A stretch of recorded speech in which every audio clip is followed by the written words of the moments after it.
5 जुलै रोजीच्या मोर्चामध्ये दोन्ही ठाकरे बंधू एकत्र येतील. ठाकरे बंधू एकत्र येण्याची ही पहिली वेळ नाही तर 3-4 वेळा एकत्र आलेत. आम्हाला केवळ ठाकरे बंधू यांचं एकत्रीकरण व्हावं हीच अपेक्षा. बाकी महाविकास आघाडीबाबत काही माहिती नाही, असे विधान माजी खासदार चंद्रकांत खैरे यांनी केलंय. चंद्रकांत खैरे हे आज विठ्ठल दर्शनासाठी पंढरपुरामध्ये आलेले होते आणि यावेळी त्यांनी माध्यमांशी संवाद साधला.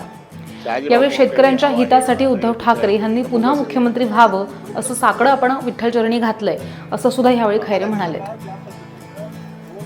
साहेब, मराठीच्या मुद्द्यावर ठाकरे बंधू कुठेतरी एकत्र येताना दिसत आहेत, काय वाटतं तुम्हाला? 5 तारखेला मोर्चा आहे आणि आम्ही सर्वजण त्या ठिकाणी शिवसेनेचे सर्व कार्यकर्ते उद्धव बाळासाहेब ठाकरे यांचे आम्ही सामील होणार आहे असं आव्हानच आणि आदेशच माननीय उद्धव साहेबांनी दिलेला आहे. त्यामुळे आम्ही सामील होणार आहे. दोन मोर्चे एकत्र निघण्यासंदर्भात चर्चा चालू होती, त्याच्याबद्दल काही निर्णय होतो? नाही, तर 5 तारखेला ते एकत्रच आहे ना. आता संजय राऊत साहेबांनी आता बाईट दिली की आम्ही सगळे 5 तारखेलाच येणार. 7 तारखेचा जो मोर्चा आहे तो आणि 5 तारखेला हे एकत्र करणार आहे? नाही, संजय राऊत साहेबांची बाईट जी आता आली त्यामध्ये एकच मोर्चा निघणार असं त्यांनी अजून मी पाहिलं नाही, परंतु प्रत्यक्षात त्या ठिकाणी त्यांचा आदेश जो असेल तो आम्ही दोन्ही बंधू एकत्र येत आहेत. ही पहिली पायरी आहे का एकत्र येण्याची? नाही, 3री-4थी आहे. आता पण बरंच झालं ना. पवार साहेब सुद्धा म्हणले की 2 पवार आणि 2 ठाकरे एकत्र येत आहेत. खरं म्हणजे तुम्हाला सांगू का, 2 भाऊ एकत्र येणारच आहेत. ठाकरे आहेत. महाराष्ट्र हा ठाकरेंचा आहे. प्रधानमंत्री ठाकरे माननीय शिवसेना बाळासाहेब ठाकरे यांचाच आहे. महाराष्ट्र मध्ये मध्यंतरी त्या ठिकाणी जे काही झालं असेल, आज तुम्ही पाहिलं असेल महाराष्ट्रामध्ये काय चाललं. महाराष्ट्रामध्ये त्या ठिकाणी ज्या पद्धतीने तोडफोड चालली, इकडे पळवा तिकडे पळवा, हे खोके द्या, हे द्या ते द्या, ते जनतेला नाही पटलं. आणि म्हणून आता ज्यांनी खोके विके घेतले, ज्यांनी हे केलं, त्यांचा आता अस्त होण्याचा काळ आलेला आहे. जर ठाकरे बंधू एकत्र आले तर सरकार जाईल भाजपचं?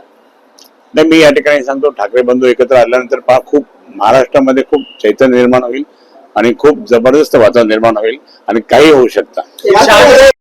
ते घाबरले, ते मुख्यमंत्री उपमुख्यमंत्री घाबरले. जर हे दोघं भाऊ एकत्र आले आणि ते दोघं भाऊ एकत्र येऊ नये म्हणून डावपेच चालले त्यांचे. परंतु राज ठाकरे साहेब तसं काही करणार नाही. ते जरी ते आले त्यांना भेटायला तरी ते बोलतील आणि काही बोलणार नाही. मोर्चावर बंदी घालायचा प्रयत्न चालू आहे, हालचाली चालू आहे. तसं झालं तरी मोर्चा निघणार. बंदी घातली. शिवसेने काय आम्ही मोर्चा बंदी आतापर्यंत किती वेळ झाली तरी आम्ही अटक झाली असं काही झालं तर पण आम्ही मोर्चा काढणार म्हणजे काढणार. एकत्र यायला खूप उशीर झाला तरी ते एकत्र नाही, एकत्र यायला उशीर आहे. योग असतो, काळ असतो. योगाप्रमाणे जे काही असेल ते त्या ठिकाणी होतं. इम्तियाज जलील जरा अडचणीत आले त्यांच्या वक्तव्यामुळे, जे काय बोलले नाही. आता ते इम्तियाज जलील तर काय राहिलं नाही, त्याला सोडून द्या त्याला. ते गुजरातला त्या इम्तियाज जलील मध्ये MIM ही भाजपची बी टीम आहे, त्यामुळे त्यांच्याबद्दल काय बोलायचं.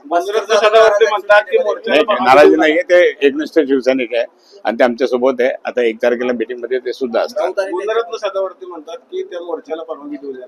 नाही, आता गुणवत्ता सदावर्ती फक्त आता काय झालं, त्यांचं बँक ST कोऑपरेटिव्ह बँक डुबवली, ST खातं डुबवलं आणि अजून काय पाहिजे. फक्त काही म्हणतात, फक्त बरोबर काहीतरी बोलतात, बाकी ठीक नाही. डंके की चोट में हेच गेले घरी. देवाला काय सांगणार? देवाला आता साकडं घालणार की शिवसेना पक्षप्रमुख माननीय उद्धवजी साहेबांच्या नेतृत्वाखाली की त्यांनी या ठिकाणी जवळपास खूप मोठं 250 कोटीचं काम त्या ठिकाणी मुख्यमंत्री असं दिलं होतं. तर असंच त्या ठिकाणी मुख्यमंत्रीपद त्यांना परत मिळावं आणि महाराष्ट्रातील शेतकरी जनता, बाकी सर्व नागरिक, मराठी माणसं एकत्र राहून त्या ठिकाणी महाराष्ट्राचा विकास करावा हीच भूमिका आहे. ठाकरे बंधूंनी एकत्र यावं असं ते तर आम्ही मनात मागून ओपनली नाही बोलतात, म्हणा दोघं एकत्र यावं असं. धन्यवाद, थँक्यू.